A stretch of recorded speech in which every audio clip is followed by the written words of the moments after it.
This is Cerebral Cinema. Movies of the mind.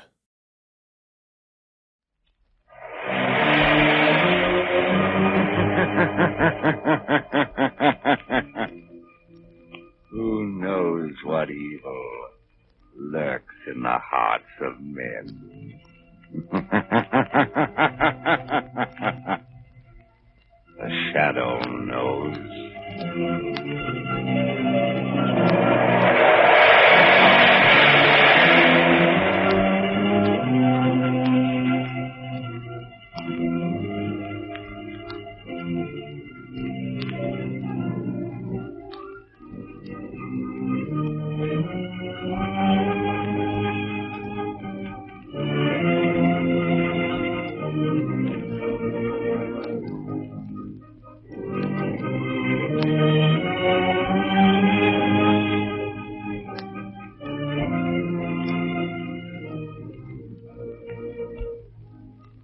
Ladies and gentlemen, in the next adventure of the Shadow as in all his adventures, the news about his exploits are often known to the underworld almost as soon as they happen.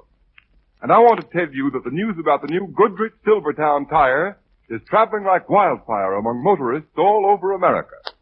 It's because this new Silvertown is so sensational in action and appearance, it's really a new kind of tire. You've never seen anything like it. It even looks different, for its tread is wider and flatter, and every inch of the tread is covered with row upon row of never-ending spiral bars. And those spiral bars do the same job on a wet, slippery road as your windshield wiper does to your windshield. They sweep the water right and left. They force the water out through the deep drainage groove. Thanks to that lifesaver tread, your tire actually has a drier, safer road surface for the rubber to grip. Just think, motorists. Here is a tread that's actually a road dryer. No wonder the new Silvertown will stop you quicker and protect you against the dangers of skidding as never before. And here's a sincere and friendly tip. Don't fail to see and drive on the new Goodrich Silvertown the very first chance you get. Get a free demonstration. Take it from me, you'll get the driving thrill of a lifetime. And remember, only the new Silvertown offers you two great life-saving features. Lifesaver tread skid protection and the famous Golden Ply blowout protection at no extra cost.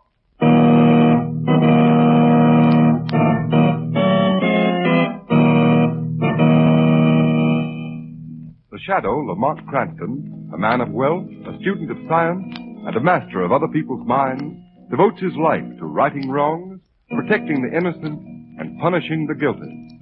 Using advanced methods that may ultimately become available to all law enforcement agencies, Cranston is known to the underworld as the Shadow. Never seen, only heard. As haunting to superstitious minds as a ghost. As inevitable as a guilty conscience. The Shadow's true identity is known only to his constant friend and aide, Margot Lane. Today's story, The Power of the Mind.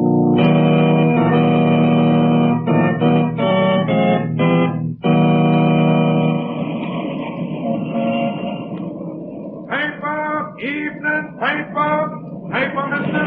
Laboratory of famous chemist Rex. Discoverer of new mystery explosive missing. Paper. Ladies and gentlemen, here's a special radio flash on the mysterious disappearance of Professor John Hardy.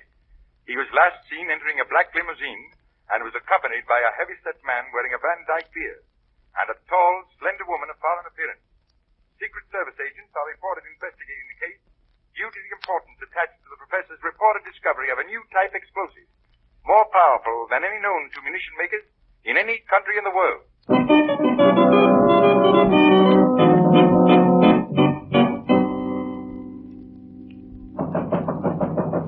Come in. Come into my cabin, dear Countess Sarah. Well, Richter, has your very stubborn and courageous American inventor Top given you the formula for that high explosive he so determined shall fall into no other hands save his own government? No, but he will. He can't stand much more of Ivan's treatment with the whip. Be careful. Too much torture can destroy the mind. And if Professor Hardy's mind snaps, you will never get the formula, because we know for certain he has never written it down. I know. I have warned Ivan to be careful. Ivan's idea of care is to see how close he can come to whipping a man to death without actually doing so. Why do you keep that big brute as a bodyguard? He has the mind of a child. In our business of espionage, Countess Zara, it is often useful to have servants who cannot think for themselves. Besides, Ivan is rather cunning in an animal sort of way.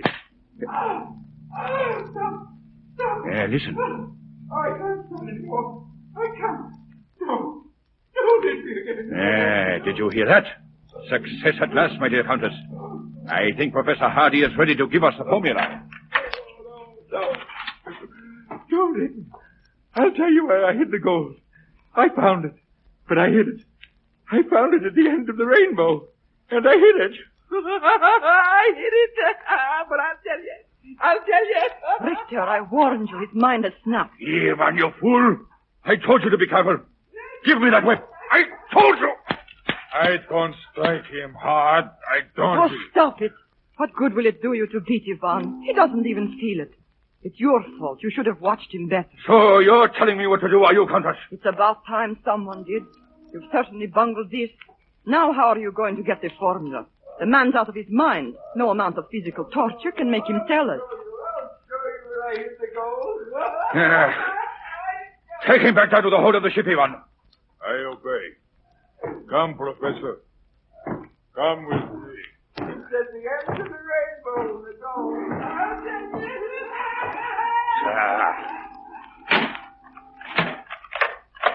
So you've destroyed his mind. Good work. Like having the formula in a sealed envelope and throwing it in the fire. Now what are you going to report to headquarters? Be quiet, Zara. I'm not finished. There's still a chance. Another way of getting his secret out of him. Even if his mind is gone. It may be an easier, surer way. Oh, why didn't I think of it before? What are you talking about? How can there be any other way with his mind destroyed by days and days of Ivan's fiendish torture with the whip? Zara, it so happens that a fellow countryman of mine, Dr. Waldeck, one of the world's greatest psychiatrists, is in this country, right here in the city. And I suppose he'll gladly come down to the ship, the Star of Zealand, and get Professor Hardy's secret from him for you. No, not gladly, perhaps, my dear Countess. But he will come. Just wait and see.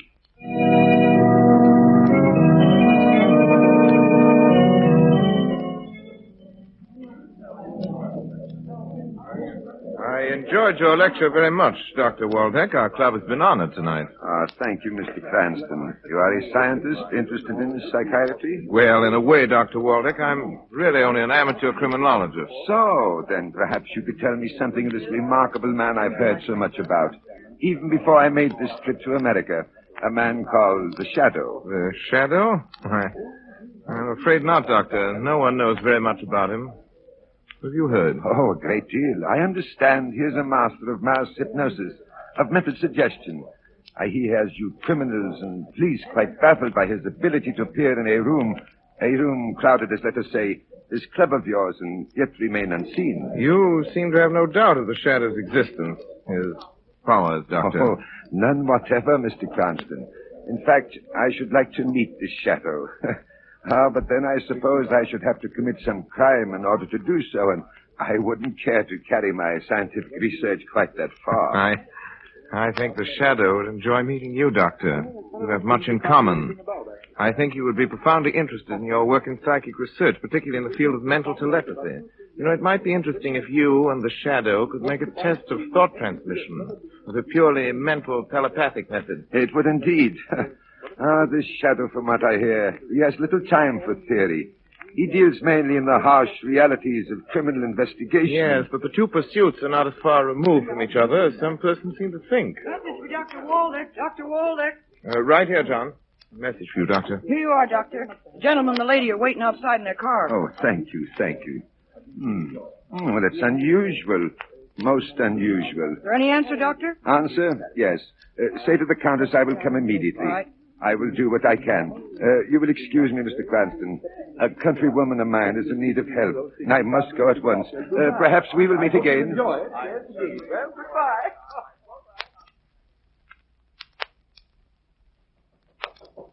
Come in. Come in. So here you are, Lamont Cranston. I thought you promised to take me to dinner tonight. You're an hour late. I know. I'm terribly sorry, Margot. You're sorry. But Margot Lane, your assistant, is hungry. What's the matter, Lamont? You seem preoccupied. Was anything troubling you? Yes, Margot, something is troubling me, but I'm blessed if I know what it is. Would it be Dr. Waldeck? Ever since you talked to him at the club last night, you've been wondering if he just suspected that you are the shadow. I don't think he knows, Margot. Then what are you worrying about? Simply that all day long I've had the feeling that Dr. Waldeck has been trying to get in touch with me, or rather, I should say, with the shadow. But how could Margot, he? Waldeck practiced what he preached. He is a master of mental telepathy. Well, the shadow isn't exactly a novice at mental telepathy either. What makes you think he's trying to get in touch with you? At intervals, all day, my mind has kept reverting to thoughts of distress, coupled with Waldeck's name. Waldeck's name and another name. Star of Zealand. That sounds like the name of a ship. Perhaps, but it doesn't make sense. Well, it seems to me it'd be easy to find out if Dr. Waldeck's in trouble. Why not call his hotel? I've been on the point of doing it several times, but... Here, give me that phone. Let me call him. The trouble with you, Lamont. You get so wrapped up in things like thought transmission. You get the obvious. Telephone. That's why I have an efficient assistant like you. Hello? Will you connect me with Dr. Waldeck's suite? What? Are you sure? The secretary's had no word either. No, never mind, thank you. Does the hotel know where Waldeck is? No, he hasn't been seen or heard from since he left your club last night at 11 o'clock. Well, he is in trouble. He has been trying to communicate with me, with the shadow. Lamont, that other name, Star of Zealand. Maybe he's been trying to let you know where he is. Yes, now I'm sure of it. Star of Zealand. You said it sounded like the name of a ship. It's just possible. Hand me that newspaper, Margot. Got it here. Yeah, the shipping news. Let's see. Here it is. Sailing, arrivals, departures, in port. Margot, there is such a ship in port. Star of Zealand. A freighter, general cargo, Pier 83.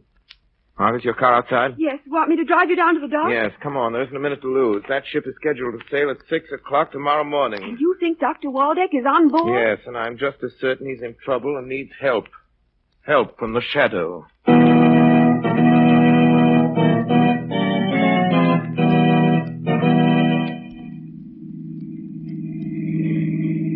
That must be the Star of Zealand over there, Lamont. Just a couple more blocks, Margot. Wouldn't it be better to let the police investigate? You have so little to go on. You can't even be sure there is anything wrong. If I can't convince you, Margot, what chance do you think I'd have of persuading the police to board a tramp steamer and search it for a man not even reported missing? But how on earth will you search a ship without help? It would take hours. It won't be necessary. I'll know if there's anything wrong if Waldeck's there. 5 minutes after I've walked on the gangplank.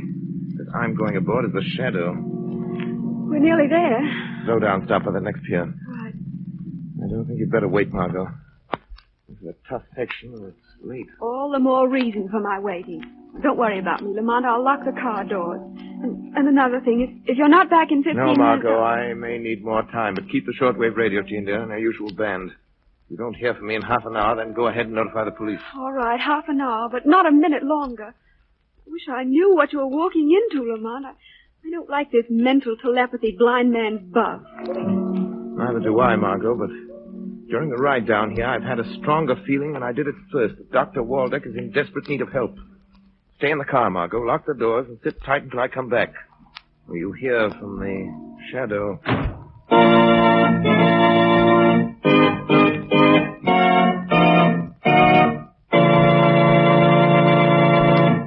Ladies and gentlemen, we'll be back with the shadow in a moment to find out what new spot his enemies have put him on. But first, here's a word of advice to every motorist. Don't let wet, skiddy pavement put you on the spot. Beware. How fast can you stop? Will your tires slip or grip? Don't gamble. And motorists, if there is one tire that has taken the gamble out of skidding, it's the new Goodrich Silvertown with the Lifesaver tread. For exhaustive road tests of the regular and premium price tires of America's 6 largest tire manufacturers prove that the Silvertown gave greater skid resistance than any of the other tires tested. And don't forget, all during these tests, it was hands-off for Goodrich engineers. Instead, these tests were conducted by absolutely impartial engineers from America's largest independent testing laboratory, the Pittsburgh Testing Laboratory. What's more, some of the tires the Silvertown was tested against have list prices of 40 to 70% more. And that can mean only one thing, motorists. No other tire, regardless of price, can give you the superior skid protection of the Lifesaver Tread. With Lifesaver Tread Silvertowns on your car, you'll stop quicker, safer on a wet pavement than you've ever stopped before. Just think, the quickest non-skid stops ever with the Lifesaver Tread. Real blowout protection, too, with the famous Goodrich Golden Fly. And these two Goodrich safety features are now yours in the new Silvertown at no extra cost. Take a tip from me. For safety's sake, ride on Goodrich Safety Silvertown.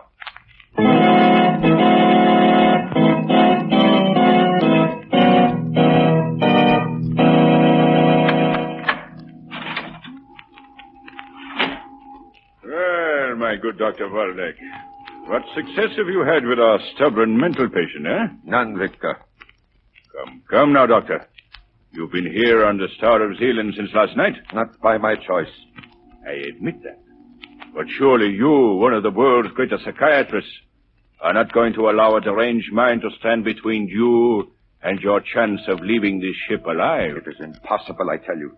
Only one thought dominates the mind of Professor Hardy. If you had not allowed your servant to unmercifully beat him, it would not be so difficult. I did not come down here to listen to excuses. I want that explosive formula from Professor Hardy. And I mean to get it. Now. Very well. He is there in the bunk, sleeping. Perhaps you could succeed where I have failed. You haven't failed.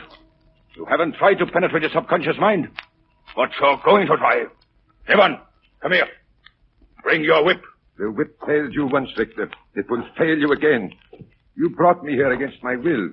But neither you nor that brute and his whip can make me reveal the secret knowledge of that man's mind. A secret he sacrificed his reason to keep from you. We shall see if you have the same courage and determination as Professor Hardy. Evan.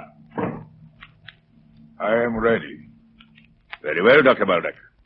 One last chance. Get Hardy out of that bunk. Question him. Use the method you so eloquently described at your lecture last night. The method used to penetrate the subconscious of amnesia victims. No, I refuse. The possession of Professor Hardy's formula, the formula of the most powerful explosive ever known, is vital to our country. Your country, Dr. Waldeck.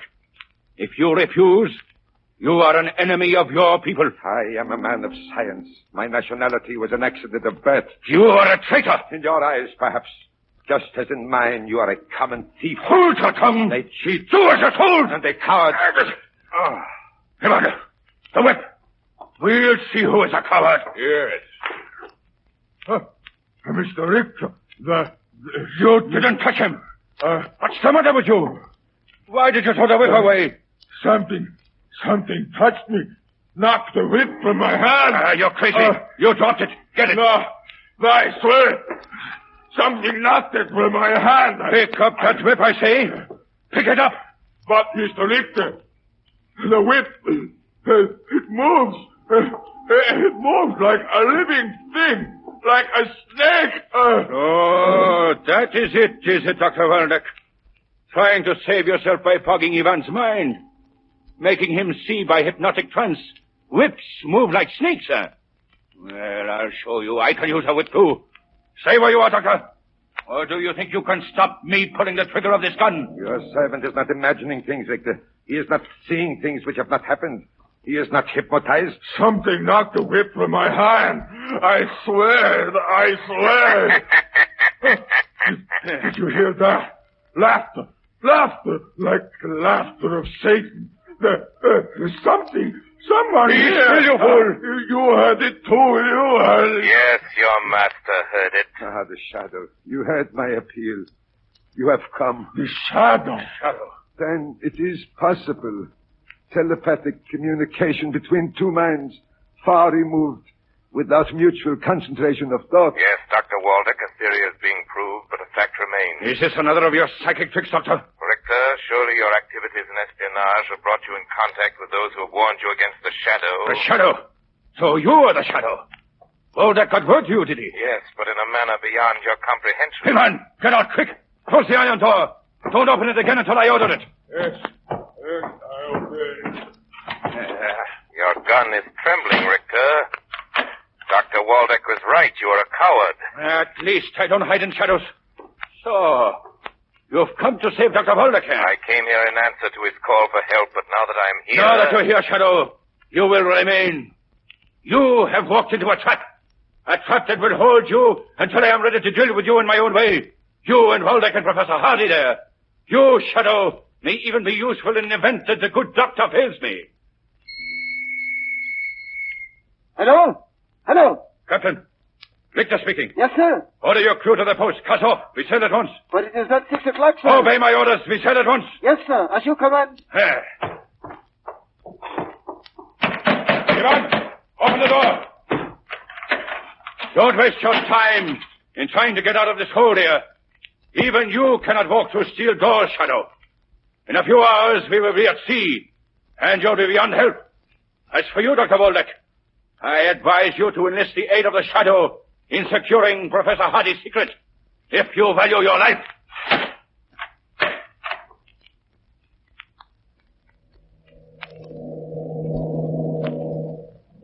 Yes? Come in. We are getting underway, Mr. Richter. Are there any further orders? Yes, Captain. As soon as we are at sea, I want half a dozen of your best men. Arm them with rifles and revolvers. Have them report here to me. Yes, sir. Why are we leaving so early? Oh, good morning, Captain. Oh, Countess. Beg your pardon, but have you been in your cabin? I haven't left it until now. Why? Why do you ask? What's wrong? Well, speak up, man. A young woman was seen coming on board just before we cast off, sir. What? Are you sure? Yes, sir. My second mate mentioned it, but thought it was Countess Zara. It couldn't have been. Captain, take every member of your crew you can get. Search the ship. Find that woman and bring her here. Yes, sir. We will find her if she is aboard.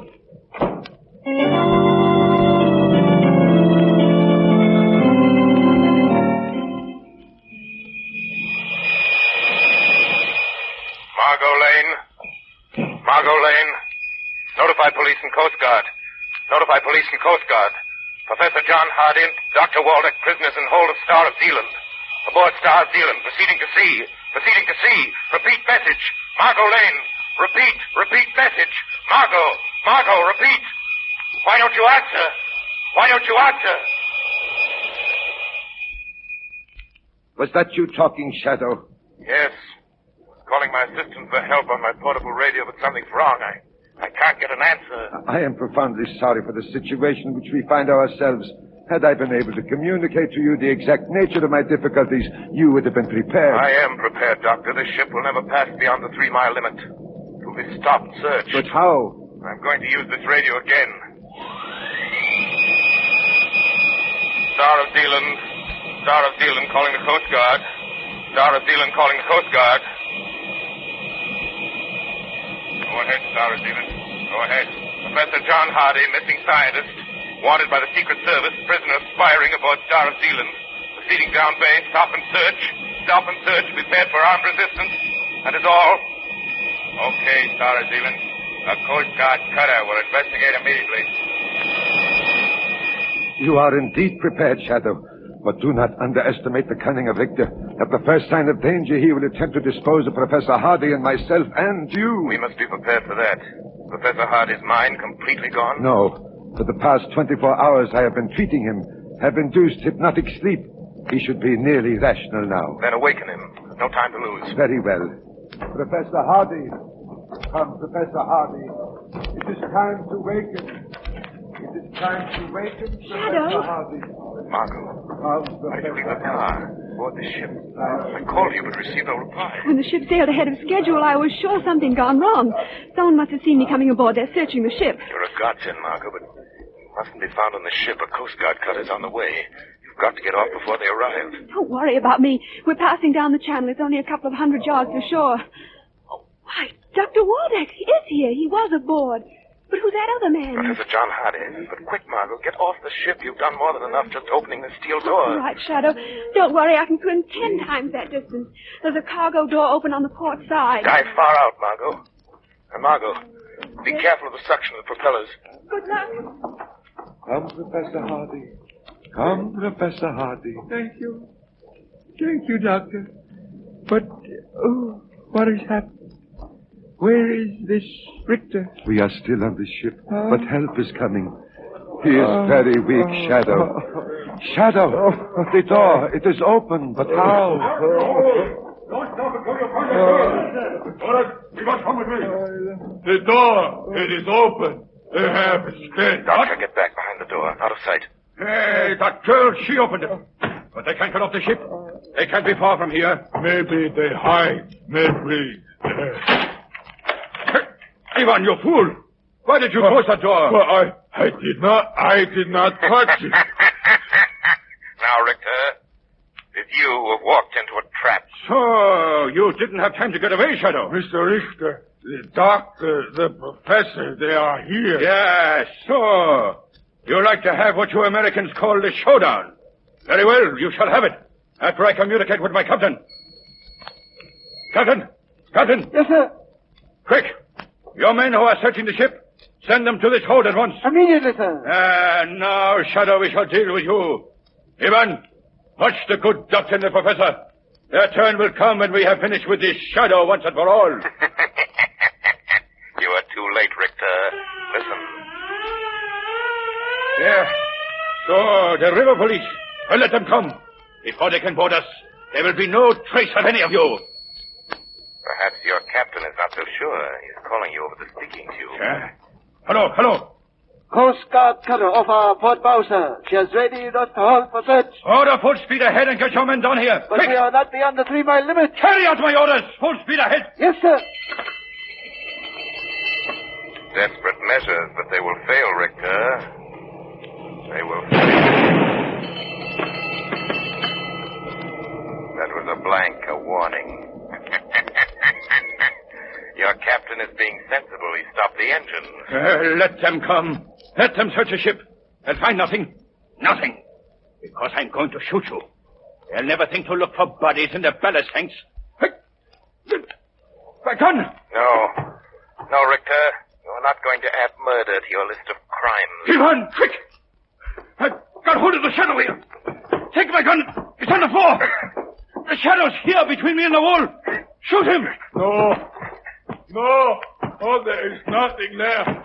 I see nothing. Shoot him. You are mad. Shoot him. Mad, I know. Dr. Waldeck, the gun. Pick it up. Yeah. Put up your hands, Richter. No, you don't.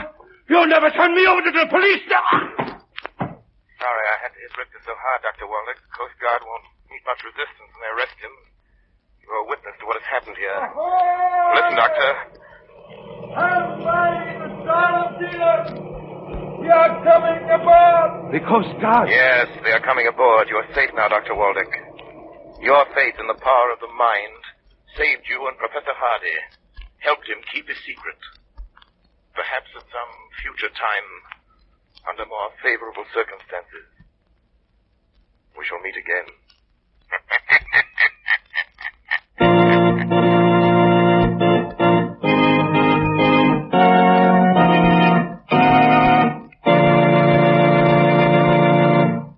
You have been listening to a dramatized version of one of the many copyrighted stories which appear in the Shadow magazine.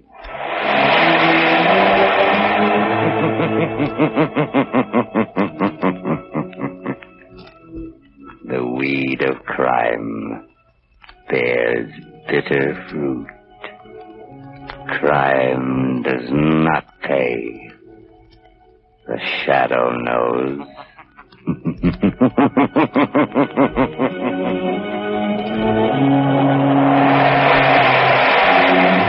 All the characters and all the places named are fictitious.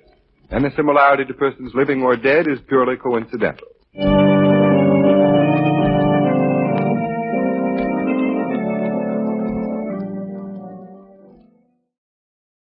Cerebral Cinema hopes you have enjoyed this movie of the mind.